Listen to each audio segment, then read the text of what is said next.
What if I told you that the exhaustion you feel at the end of each year isn't from working too hard, but from carrying too much? Imagine starting the new year not with resolutions that add more weight, but by learning the ancient art of lightness, a skill that could transform every single day of your life. Stay with me, because what you're about to discover might just change everything.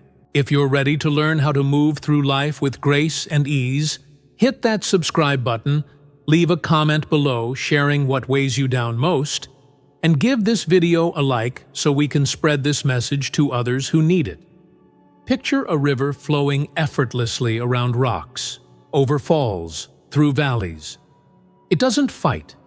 It doesn't force. It simply flows. Now picture yourself wading through that same river, dragging a boulder behind you. That boulder? It's made of every regret, every resentment, every fear, and every expectation you've collected along your journey. Today, we're going to talk about something our modern world has almost forgotten: the art of lightness. Not the superficial kind that ignores reality, but the profound lightness that comes from wisdom, from knowing what to carry and what to release. The word lightness comes from the Latin leves, meaning something of little weight. But here's what's fascinating. Lightness isn't just about the absence of weight. It's about two things: being light, having little weight yourself; making things light, having the ability to lighten what you carry. This second aspect is what we're cultivating: the capacity to move through life without accumulating unnecessary burdens. It's a skill, a virtue, an art form that requires conscious practice. Life has a rhythm, a natural flow. When we lack lightness, we fall behind. We can't keep pace with the current of existence. We become like swimmers fighting against the tide, exhausting ourselves while making little progress. In the physical world, making things lighter is straightforward. There are two principles. First, carry things correctly. An object becomes lighter or heavier depending on how you hold it. Try picking up a suitcase with one finger versus using both hands with proper posture. Same weight, completely different experience. Second, remove unnecessary weight. Before moving furniture, you empty the drawers. Before climbing a mountain, you leave behind what you don't need. This seems obvious in the physical realm, yet we forget to apply this wisdom to other areas of our lives. In the emotional realm, lightness means carrying only what serves you and releasing what doesn't. Think about grudges. Each one is like a stone in your backpack. You might think you're hurting the person you resent, but in reality, you're the one carrying the weight. They're living their life while you're bent over from the burden. Sadness, when held too long, becomes stagnant. Grief, which is natural and necessary, can transform into something that roots us in place if we don't process and release it. The key is this: extract the lesson. Release the pain. Imagine squeezing oranges to make juice. You drink the vitamin-rich juice, the nutrition, the benefit, but you don't carry the peels with you for the rest of your life. Yet emotionally, this is exactly what we do. We learn something valuable from a painful experience, but we keep dragging the circumstances, the hurt, and the suffering behind us. There's a philosophical tradition that suggests if we could perfectly extract wisdom from our experiences while releasing the emotional weight of those experiences, we might not even need to die. Death, in this view, is a merciful release, nature's way of unburdening us when we've accumulated too much weight to carry forward.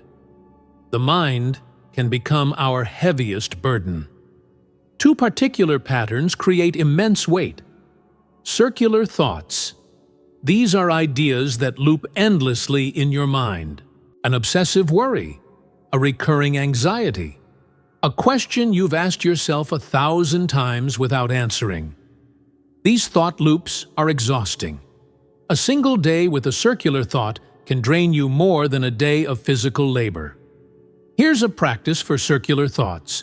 When you notice one starting, visualize catching it, forming it into a ball, and launching it into space. Then immediately replace it with a positive, constructive thought. Nature abhors a vacuum. That circular thought will try to return, but if its space is occupied, it can't settle back in. You may need to launch it away multiple times, but eventually it loses its power over you. Emotions dominating the mind. There's a seesaw between emotion and reason. When you're highly emotional, you can barely think clearly. When you're thinking clearly, your emotions are calm. Note carefully. I said emotions, not feelings.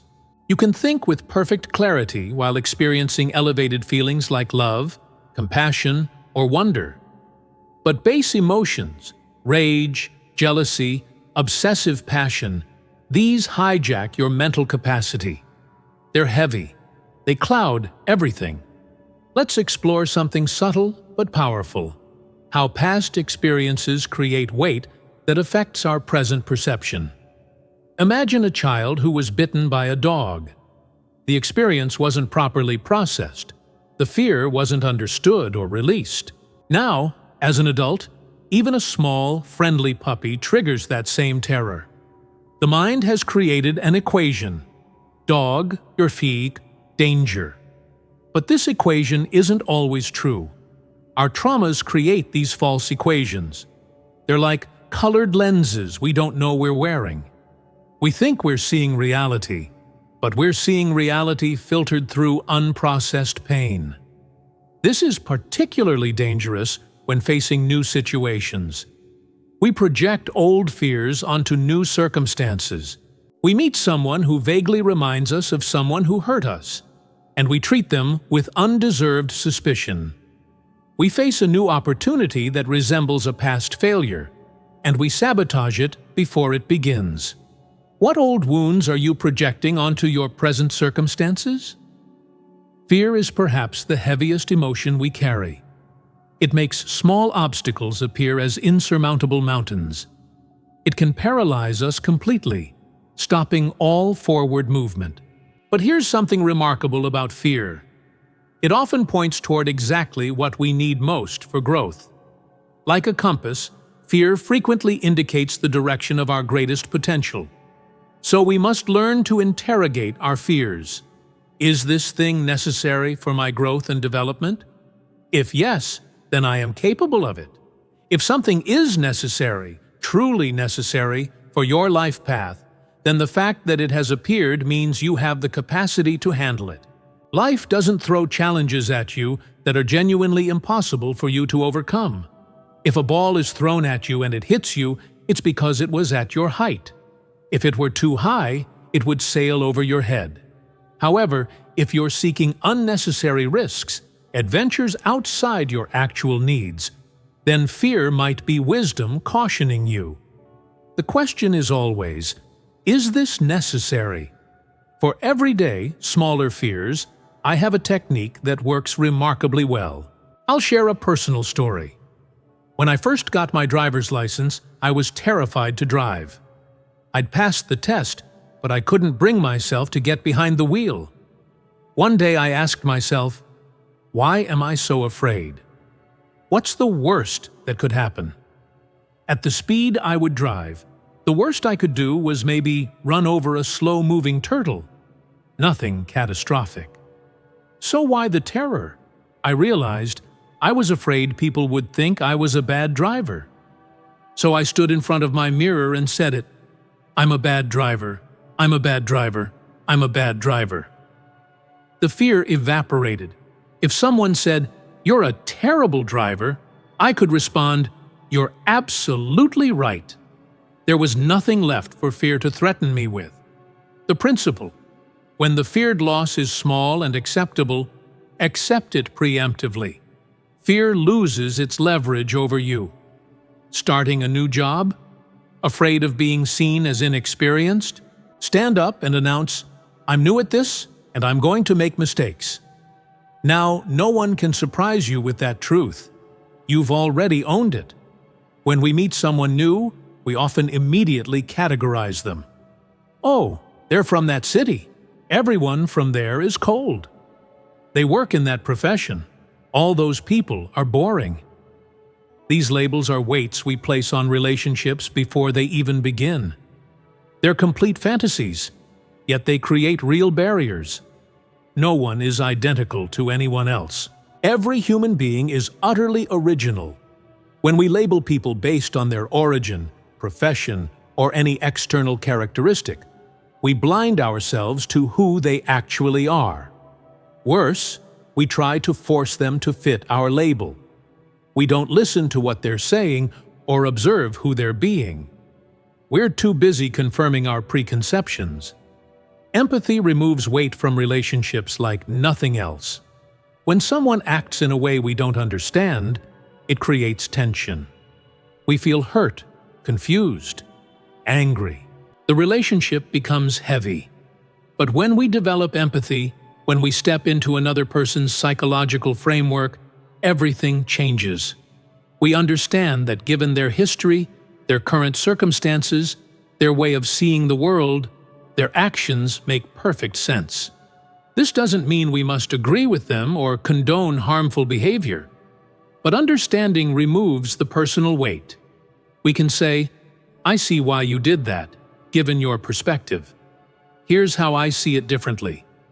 Bo, we all have zones of light and zones of shadow in our perception. When we practice empathy, we can share our light with others and allow them to illuminate our shadows. Few things make relationships heavier than expectations. We expect our children to be certain ways. We expect our partners to behave according to scripts we've written in our minds. We expect friends to read our minds and fulfill needs we haven't communicated. These expectations are brutal. They crush the person receiving them. They feel they must sacrifice their authenticity to meet your demands. And they set you up for inevitable disappointment when reality doesn't match your mental movie. When someone finally claims their freedom and lives according to their nature rather than your expectations, you feel betrayed. But who created the betrayal? You did, by expecting something that was never promised, never agreed upon. The liberating truth: people are not here to fulfill your expectations, and you are not here to fulfill theirs. Here's what makes relationships light: understanding their true purpose. We are here to love people, to listen to them, to understand them, to forgive them. Two things make relationships unbearably heavy: resentment and self-pity. Resentment is like a ball and chain attached to your ankle. Self-pity, according to many philosophical traditions, is essentially disguised selfishness. Consider, if you hear that 200 people died in a disaster on the other side of the world, you feel sad. But if someone steps on your toe or says something mildly offensive to you, which bothers you more? For most of us, honestly, it's the toe. We rarely weep as much for others' pain as we do for our own minor discomforts. Self-pity is an excessive focus on our own suffering, often at the expense of seeing the suffering around us. When you find yourself in tears over personal pain but unmoved by others' tragedies, you might be carrying the weight of excessive self-concern. One of the heaviest beliefs we carry is this: I'm too weak. I can't handle this. It's too much for me. This creates a self-fulfilling prophecy. Everything appears heavier than it is because you've decided you're fragile. Remember the principle: if it has appeared in your path and it's necessary, then it's meant for you. It's at your level. Life knows you better than you know yourself. It sees capacities in you that you haven't yet discovered. The challenges that come to you are invitations to discover your hidden strengths. Human beings are not fragile creatures. We are beings endowed with will, capable of turning the world upside down when we choose to. Another exhausting source of weight: fighting against the flow of life itself. Everything in life moves toward unity. Atoms form molecules, cells form organisms, individuals form communities. This is the current of existence. But if your goal is only personal glory, stepping on others to reach the top, accumulating advantages at others' expense, you're swimming against the current. And when you swim against a powerful current, every stroke is exhausting. The risk of collision is constant. When you align with life's flow, when you move toward connection, truth, justice, compassion, movement becomes easier. The current carries you. If you're facing enormous resistance in your life, ask yourself, am I swimming against the natural flow? Am I opposing the fundamental directions of life itself? Distraction is heavy. Fragmented attention is exhausting.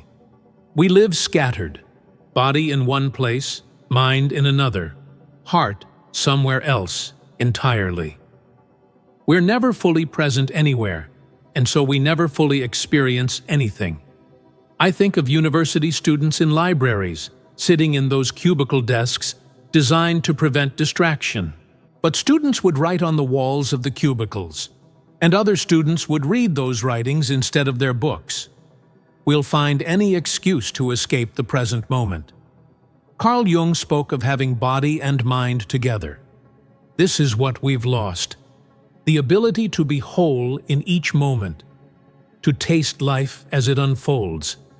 Superficiality is a burden, never knowing anything deeply, never touching the essence of things, always floating on the surface.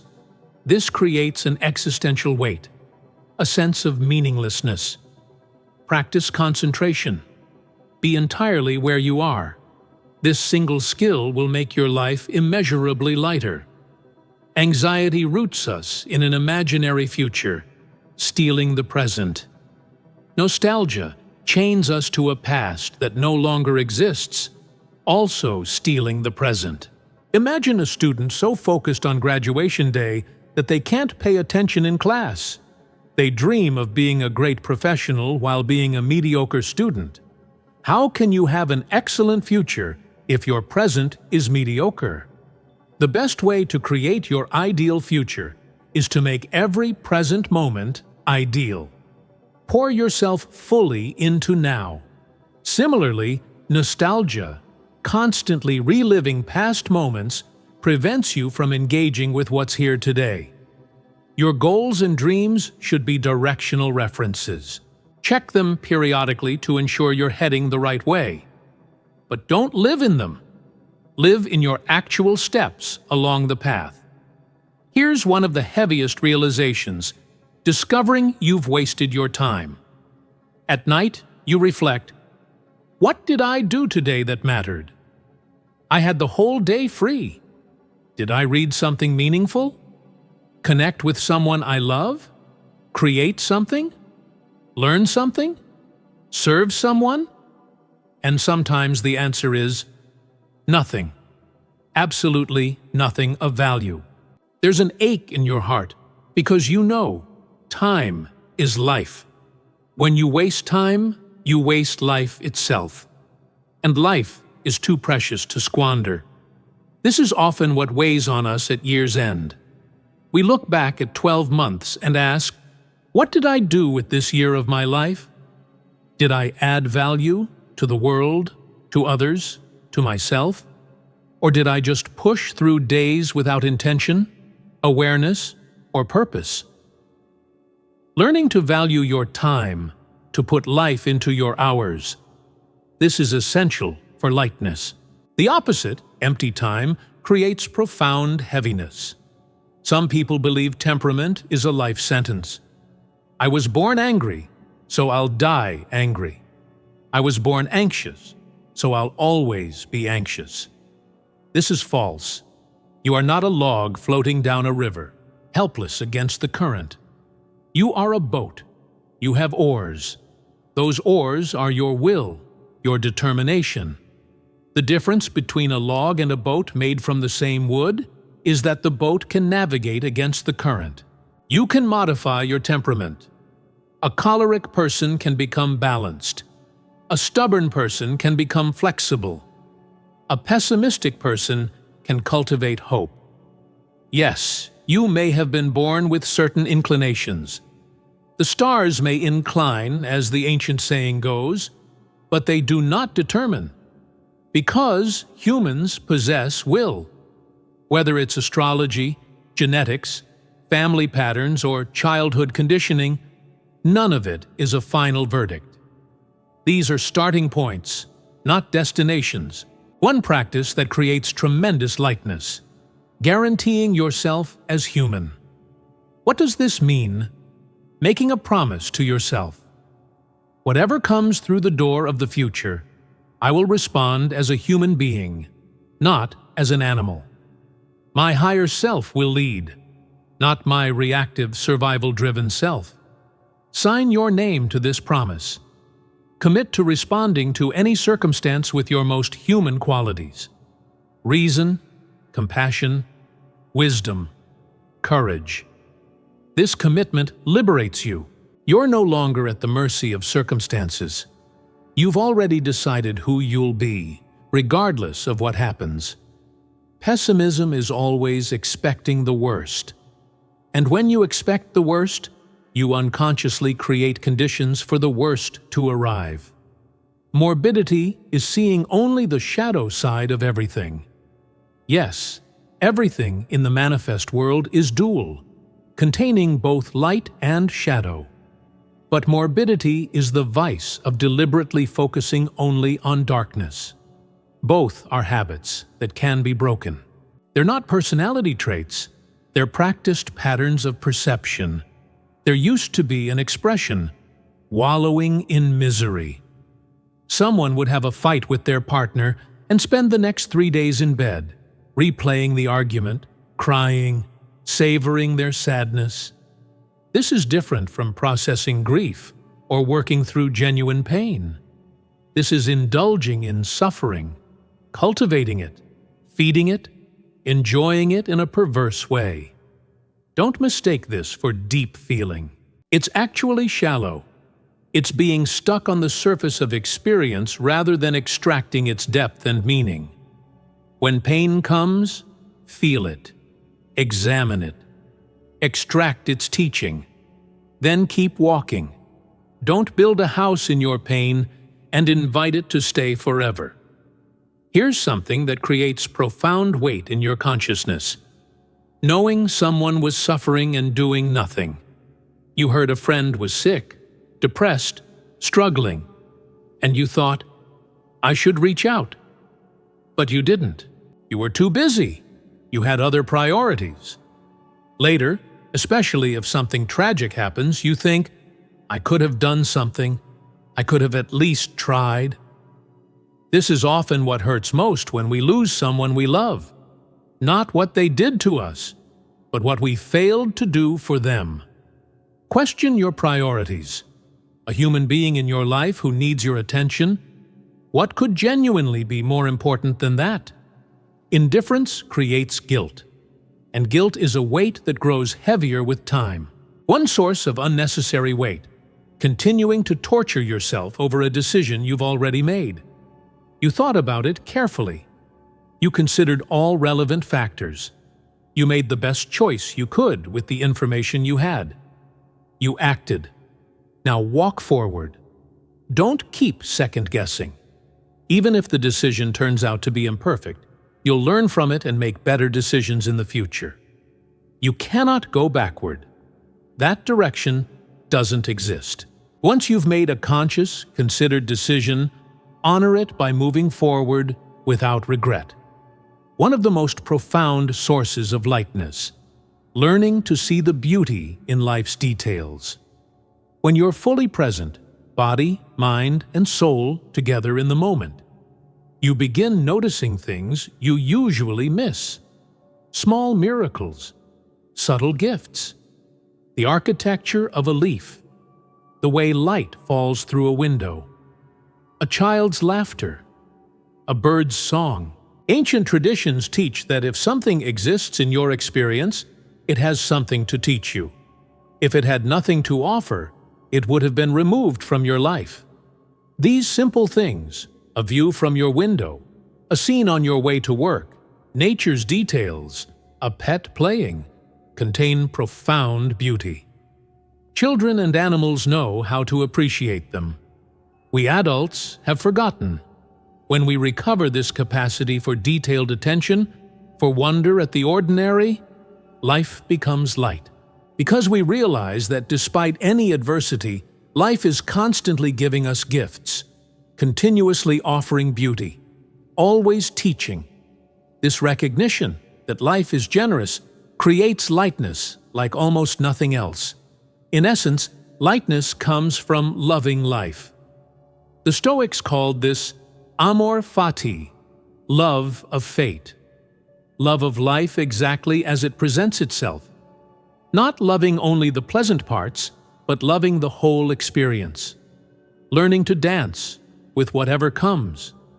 When you love life, you flow with it. You become fluid, able to move around obstacles like water.